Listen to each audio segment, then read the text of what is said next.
Alors le but de ce livre sur la piste animale, c'était d'essayer de décloisonner deux champs. D'un côté, ce qu'on considère comme étant le champ de l'intellectualité, de la théorie, et de l'autre, ce qu'on appelle plutôt la pratique ou le terrain, en essayant de montrer qu'en fait, il existe des pratiques un peu partout, dans lesquelles il n'y a pas d'opposition entre le raisonnement et la sensibilité, entre l'activité corporelle et la déduction ou la logique, et que en fait, la plupart des gens, dans leur pratique, ils passent leur temps à tisser ensemble l'activité intellectuelle la plus abstraite et les pratiques les plus concrètes, la sensorialité la plus intense. Et le pistage, c'est un très bon exemple de ça, parce que quand vous êtes sur le terrain, en fait, vous imaginez l'animal, en même temps vous sentez, vous avez tous vos sens en éveil, en même temps vous raisonnez pour essayer de comprendre ce qu'il a fait, ce qu'il n'a pas fait, par où il est passé. Et donc ce tissage-là des facultés, il me semblait assez important, surtout dans un monde dans lequel on hérite de l'opposition classique entre théorie et pratique, intelligence et sensibilité.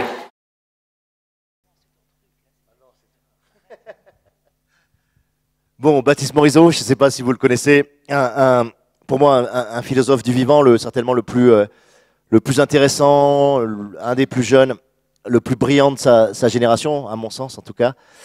Quelqu'un absolument à lire, commencez par Sur la piste animale dont il parle notamment, et après tapez-vous les diplomates, dont le sous-titre est magnifique. Voilà, c'est cohabiter avec les loups sur une autre carte du vivant.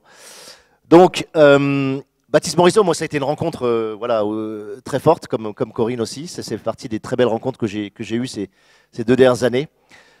Il a quelque chose pour moi, de fantastique, c'est-à-dire que c'est quelqu'un qui est un vrai philosophe de terrain. C'est-à-dire que chez lui, il n'y a pas de découplage entre l'étage affectif, l'étage perceptif et l'étage conceptuel. C'est quelqu'un qui traverse ces 3 étages en permanence. Et ça, c'est relativement rare. Et du coup, sa perception du vivant, elle est extrêmement incarnée, extrêmement évidente, extrêmement forte.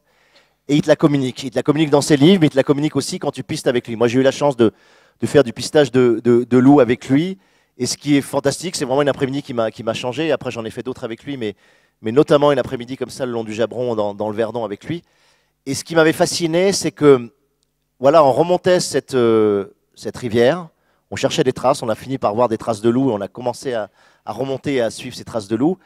Et il me parlait de Spinoza, il me parlait de Nietzsche, il me parlait de Bergson. On avait une vraie discussion intellectuelle. Et parallèlement, on n'arrêtait pas d'avoir le nez dans la boue, dans les traces, dans l'argile, de regarder les carapaces d'écrevisses qui étaient sur le bord de la rivière, qui avaient été bouffées, et on a compris qu'elles avaient été bouffées justement par les loups, etc. Et il y avait une dimension à la fois émotionnelle super forte, parce que quand vous faites du pistage, c'est comme un thriller, quoi. C'est-à-dire que vous commencez à avoir des traces de chien, avec le côté très rond de la trace de chien, et puis tout d'un coup, on commence à avoir une trace en diamant, comme ça, il me montre avec le petit bâtonnet la séparation entre les griffes avant et les griffes arrière, qui peut témoigner du fait que c'est un loup. Il faut d'autres traces pour commencer à valider, et vous rentrez dans une espèce de vrai thriller, de découverte progressive et de confirmation progressive de ce que ça peut être. Et parallèlement, il te montre des traces de blaireau, de chat sauvage, il te montre des traces de renardeau, il te fait analyser des crottes, et tu te rends compte que subrepticement, il est en train de te tisser à ce qu'on appelle la nature improprement. Lui, il appelle ça le vivant, parce qu'il considère que la nature, c'est justement la façon d'appeler le vivant quand on s'est coupé du vivant. Donc, lui, il dit, on est tissé par les forces, par les formes du vivant en permanence, en nous et hors de nous, ne serait-ce que par la masse bactérienne qu'on a à l'intérieur.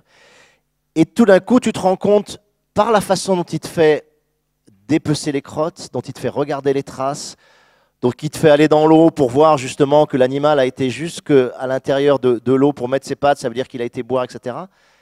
Tu te rends compte que ton champ perceptif est en train de muter. Et puis tout d'un coup, il te fait lever la tête et tu vois un gypaète qui vole, et il te montre que le vol du gypaète, il te fait un délire sur ce qu'il appelle le G's, hein, c'est-à-dire l'allure générale de l'oiseau quand il vole, et il te montre que c'est pas le fait que le gypaète a le bout des ailes noires, l'intérieur blanc ou je sais pas quoi, et le bec jaune, qui compte pour le reconnaître, c'est l'allure du gypaète, c'est son G's, c'est sa façon dont il vole, comme ça en ondulation. Et là, ça y est, ton mode de perceptif se met en marche, etc. Donc il active tout un ensemble perceptif très fort. Et puis régulièrement, tu as des moments d'émotion parce que tu découvres des nouvelles choses. Et en même temps, il articule le concept. Et en fait, en passant cette journée avec lui, j'ai compris une chose extrêmement simple, qui était que être vivant, c'est profondément ça. Moi, ça a été un enjeu tout le temps dans ma vie de me dire comment être en vie, comment être le plus vivant possible, le plus intensément, avec le plus d'ampleur, le plus profondeur possible, comment être à la hauteur de ce don magnifique qui est qu'on est des êtres vivants, quoi, tu vois. Et la réponse qu'il te donne, à la fois dans ses livres et concrètement quand tu es avec lui, c'est traverser les 3 étages en permanence. C'est que ces 3 aquariums qui généralement sont séparés, l'affect, le percept et le concept, ils fonctionnent ensemble. Et ils ne sont pas exclusifs l'un de l'autre. Voilà. Vous n'êtes pas uniquement dans le cérébral, vous n'êtes pas uniquement dans l'émotion, vous êtes dans la perception, vous êtes dans la façon de voir, dans la façon d'écouter, la façon d'entendre, la façon de toucher. Et tout ça, il l'active en permanence. Et il a un nom pour ça que je trouve absolument magnifique. Il appelle ça l'alliage incandescent. Voilà. L'alliage incandescent de ces 3 facultés. Et je trouve que quand effectivement tu arrives à faire ça, tu es profondément vivant. Voilà.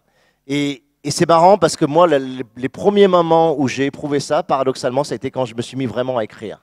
C'est l'écriture qui m'a fait péter les 3 aquariums. Donc la création.